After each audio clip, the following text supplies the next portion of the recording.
오늘 좌파 단체들이 시위를 했는데 지금 내용을 잠깐 보실까요? 세계 난민의 날 법무부 외국인 보호 규칙 개혁으로 새우꺾기 합법화하려 한다. 규탄한다. 이렇게 했어요. 아니, 법무부가 외국인 보호 규칙을 바꿨거든요. 그랬더니 뭐 한동훈이 어쩌고 저쩌고 그러면서 저 사람들이 성명서를 내고 한동훈 법무부 장관한테 공안 프레임을 씌우고 고문검사 뭐 이런 프레임을 씌우더라고요. 그러면서 오늘 그 성명서도 내고 그랬어요.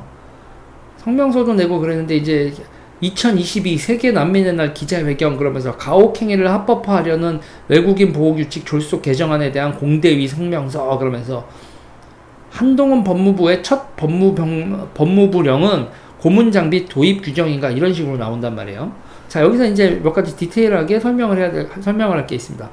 일단 새우꺾기가 뭐냐면요. 새우꺾기가 여러분 사람 이렇게 묶잖아요. 팔에다가 이렇게 수갑 채운 다음에 이걸 앞으로 한 게 아니라 뒤로 이렇게 여러분 이걸 이렇게 뒤로 수갑을 한 다음에 발 있죠. 발도 묶어서 손하고 이렇게 손과 발을 뒤로 이렇게 묶어 놓는 거, 그걸 새우꺾기라고 합니다.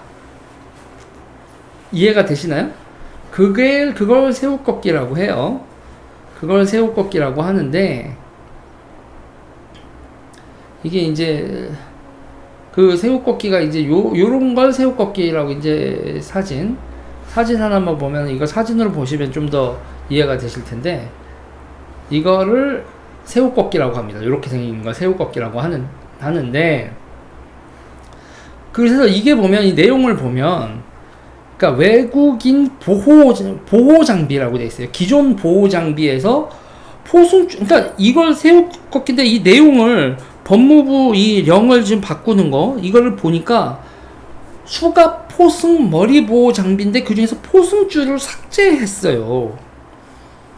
그러니까 법무부 령에서 이 지금 포승줄을 쓰지 않는다 이렇게 돼 있거든요. 그럼 나는 궁금한 게 외국인 보호 규칙에서 포승줄을 없앴는데 어떻게 새우꺾기를 합법화하는 거지? 새우꺾기가 불가능해지는 거 아니에요? 그건 개선되는 거잖아요.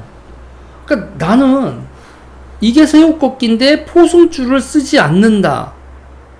포승줄을 쓰지 않으면 여러분 새우꺾기가 어떻게 합법화가 되냐? 그게 왜 합법화가 되지? 그러니까 있잖아요. 쟤네들이 저렇게 얘기를 하면 무조건 믿는 게 아니라 조금만 생각을 해보면, 그러면 여러분 이게 근데 저게 왜 보호장비라는 생각이 먼저 들지 않으세요?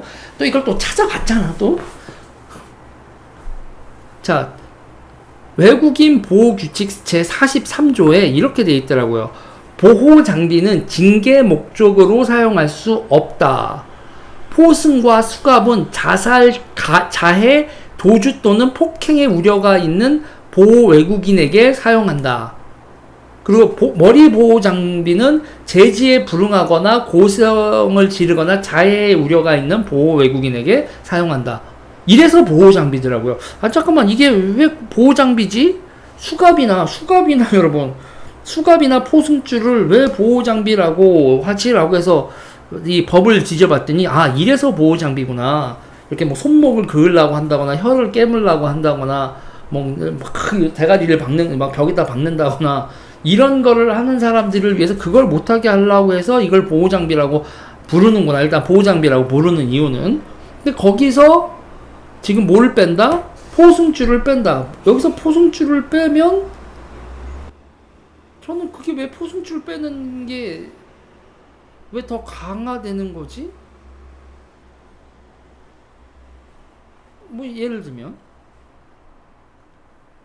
그래서 여기서 조금 전에 그게 이제 기존 법률안이었고, 거기서 그러니까 어떻게 바꾸는 거냐면 조금 전에 그 법률안에서 보호장비의 종류, 사용 요건 및 방법을 규정해서 여기서 기존 보호 장비 중 포승을 삭제하고 새로운 보호 장비로 발목 보호 장비, 그 발목 보호 장비가 여러분 그거래요.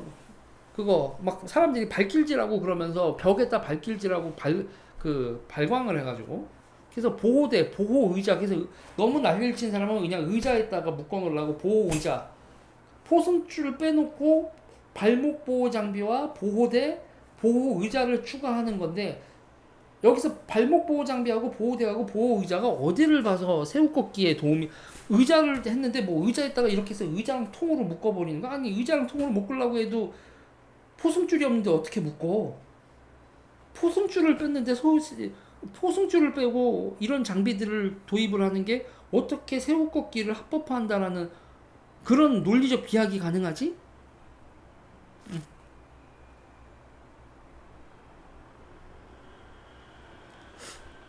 어떻게 이게 가능한 일일까? 그러니까 저는 그러니까 이게요 보호 장비의 사용 요건도 신설돼서 보호 장비를 사용할 때 이러할 때 사용해야 된다고 이게 내용이 훨씬 더 디테일해졌는데 그래서 여러분 요거를 그래서 그걸 더 봤어요. 내가 그러니까 법무부가 어떻게 강화했는지 다 디테일하게 봤다고. 그러니까 수갑은 그러니까 신설됐어요. 그냥 수갑에 대해서도 보호시설 밖으로 이동할 때 사용한다. 보호시설 밖으로 이동시킬 때 사용한다. 이렇게 수갑은 언제 사용하라까지 다 이렇게 디테일하게 돼 있어요. 머리 보호 장비는 머리 자해 행위 시에 사용한다. 발목 보호 장비는 자해 타인에게 의해 타인에게 위해 도주 직무집행 방해 시 하체의 움직임 제한 필요한 경우에 사용한다. 보호 의자는 다른 보호 장비로 안 될 때 자해 우려가 클 때 사용한다. 아니 이렇게 개정을 한 게 포승줄을 없애고 그리고 새로운 장비들 발목 보호 장비하고 보호대하고 보호 의자를 도입하고 기존에 있었던 이 보호 장비들에 사용하는 용도까지 더 이렇게 디테일하게 이렇게 바꾼 게 왜 한동훈이 고문과 불법을 자행하려고 시행령을 바꿨다라는 이런 논리적 비약이 되죠?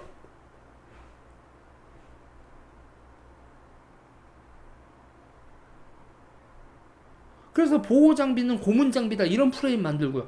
아니 그런데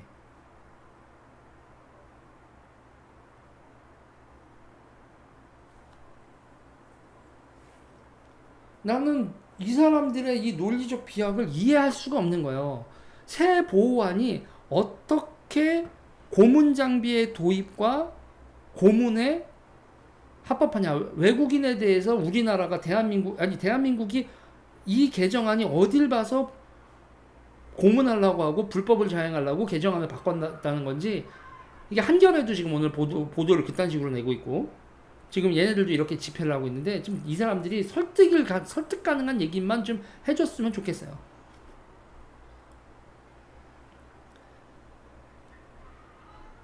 그리고 보니까 뭐 보호의자 같은 경우에 최대 6시간만 사용한다고 보호의자의 사용 시간의 한계까지 딱 정해줬구만. 세부 요건을 더 이렇게 강화했는데 어떻게 이게 인권 침해인지 이거는 진짜 말 그대로 한동훈 억가 아니에요. 이 얘기는 여기까지 하겠습니다.